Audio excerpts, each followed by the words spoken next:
কালকে তোমাদের বললাম মিকু খাচ্ছে না সকাল থেকে কিছু। তো আমি যখন ওর গাটা ধরি, মানে ও তো মাঝে মধ্যে চাটে ফাটে, তো তখন ওর জিভটা এত গরম, মুখের মানে নাক থেকে গরম নিঃশ্বাস বেরোচ্ছে, তারপর গা গরম হয়ে গেছে। কালকে আমি ওকে স্নান করিয়েছিলাম, এটা তারপরেই ওর এরকম শরীরটা খারাপ হয়ে গেছে। তা এখন জলপট্টি দিয়ে দিচ্ছি, একটু ভাল লাগবে।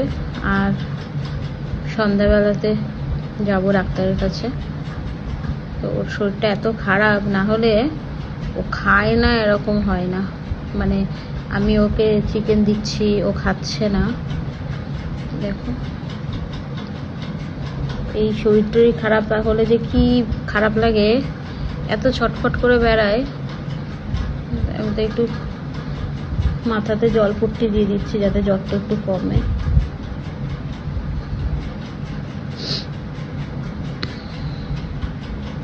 ঠিক হয়ে যাবে মা।